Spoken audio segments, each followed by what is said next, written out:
বাহিরের দেশে যখন আর্টিস্ট প্রবীণ হয় তখন তাদের অনেক মূল্যায়ন বাড়ে, আর আমাদের দেশে আর্টিস্ট যখন প্রবীণ হয় বয়সটা বেড়ে যায় তখন তাদের মূল্যায়নটা কমে যায়। এখানে আমারও একটা দুঃখের জায়গা আছে, আমি নিজেও অনেক কষ্ট পাই যে কেন ওনাদেরকে বেস করে কি কাজ করতে পারে না, ওনাদেরকে তাহলে তো মূল্যায়নটা হয়, ওনারা ঘরে বসে আছে তাদের কাজটাও তো পায়। দেখা গেলো যে ওনাদের সিরিয়ালে বয়স্ক একজন মানুষ ওনার উপরে মানে গল্পটা চালু করে দেয়। আমি নাটক এবং সিনেমা দুইটা জায়গায় কাজ করি, তবে নাটকে বেশি কাজ করা হয় যেহেতু মাসে 15-16 দিন নাটকের শুটিং হয়, আর সিনেমার শুটিং হয় খুব কম, বছরে একটা কিংবা দুইটা। আর আমার এই সপ্তাহে একটা সিনেমা রিলিজ হয়েছে উদীয়মান সূর্য, আর সামনের সপ্তাহে আছে 3 তারিখে বান্ধব, আর তারপরে আছে ডাইরেক্ট অ্যাটাক, এটাতে পপি আছে, সাদেক সিদ্দিকী পরিচালিত। আর যে বান্ধব সিনেমার পরিচালক হলো গিয়া সুজন বড়ুয়া, আর উদীয়মান সিনেমার পরিচালক হলো গিয়া শফিকুল ইসলাম। মাকে যদি জিজ্ঞেস করা হয় যে আপনার সন্তান 2 বা 3টা কাকে বেশি ভালোবাসেন, মা কিন্তু কখনোই বলতে পারবে না যে এই সন্তানকে বেশি ভালোবাসি তাকে কম ভালোবাসি। 2টা পর্দায় আমার জন্য সমান, 2টা পর্দাকে আমি ভালোবাসি। তবে সিনেমা যেহেতু বড় পর্দা, বড় মাধ্যম, তাতে অবশ্যই একটু অন্যরকম ডিফারেন্ট। নাটকে আমরা একদিনে 12-13টা সিন করি, আর সিনেমায় 3টা খুব বেশি 4টা সিন করে, একটু রিল্যাক্স।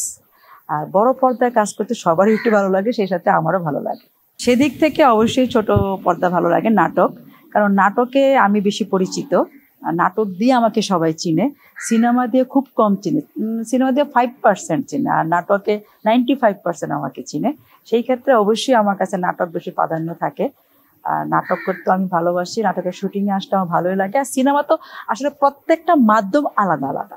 আমরা আসলে নাটকে একটু এখন ইনসিকিউরিটি ফিল করি, যেহেতু আমরা অভিনয় শিল্পী, আমাদের কাট আছে, অভিনয় শিল্পীর সঙ্গে আমার কাট আছে, তো যেহেতু অনেক রাত করে আমরা ফিরি, মাঝে মধ্যে আমাদের গাড়ি আটকায়, যখন আমরা কাট শো করি তখন বলে ঠিক আছে আপা যান, আমাদের তো ডিউটি আমাদের করতে হবে। আমি বলছি হ্যাঁ ভাইয়া, কাট শো করলে তখন আমাকে ছেড়ে দেয়। আমাদের নাটকে কোন আর্টিস্ট কি পেমেন্ট নেয় এটা নাটক ডিরেক্টর, প্রডিউসার বা প্রোডাকশন হাউস, ইভেন চ্যানেল জানে যে এই আর্টিস্টটা এই পেমেন্ট নেয়, তার এখন বাজারে এটা তার পেমেন্ট।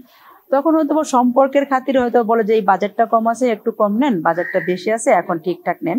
তবে হ্যাঁ, আমাদের অনেক সিনিয়র আর্টিস্টরা আছেন কাজ করেন না, তারা যখন স্ক্রিনে আসেন তখন তাদেরকে হয়তো বা পেমেন্ট ওনারা বলে যে কম দেওয়া হয়। আমিও মাঝে মধ্যে সাফারার হই যে পেমেন্টটা আসলে আমরা যেই পেমেন্টটা পাওয়ার কথা ওটা পাচ্ছি না, বাট এখন পেমেন্টটা দেয় না তা না, পেমেন্টটা স্পট পেমেন্ট করে ফেলে, কখনো কম কখনো বেশি, ওইরকম আহামরি কম যে দেয় তা না।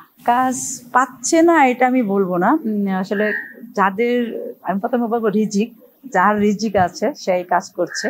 এখন হয়তো বা ওনাদেরকে ডিরেক্টররা কেন নিচ্ছেন না বা প্রোডাকশন কেন নিচ্ছেন না তাতে আমি বলতে পারবো না। অনেক সময় দেখা যায় যে মানে যোগাযোগের একটা ব্যবস্থা থাকে, যোগাযোগ করছে না, অনেক সময় ভুলে যায়, ওরা যখন কাস্টিং করতে বসে অনেক সময় ভুলে যায়, তো পাচ্ছে না বলতে আমি এরকম কিছু বলতে পারবো না ঢালাও ভাবে। হয়তো যোগাযোগের সমস্যা, হয়তো বা এই ক্যারেক্টার ওনাকে যায় না, বা অনেক সিনিয়র হয়ে গেছেন, অসুস্থ, হাঁটতে পারে না, চলতে পারে না, অনেক নাটকে দৌড়ঝাঁপ আছে, চিল্লাপাল্লা আছে, বা একটু মানে একটু হাঁটাচলা করতে হয়, বা মনে করে যে ওনাকে নিয়ে হয়তো বা এরকম উনি নাটকটার ক্যারেক্টার ক্যারি করতে পারবে না, ওটা ওনাকে না নিয়ে ওনাকে নেই, এরকমও হতে পারে। আমি আসলে ওই ব্যাপার জানি না। তবে বাজারের অবস্থা তো খুবই খারাপ, কারণ আগে আমরা অনেক কাজ করেছি, এখন কাজের মানটাও একটু মানে কি পরিমাণটা কমেছে কাজের। আগে যেরকম 10-12 দিন গ্যাপ থাকতো না, এখন অনেক সময় 10-12 দিন গ্যাপ থাকে। আপনার এই কথার সঙ্গে আমি সম্পূর্ণ একমত আছি।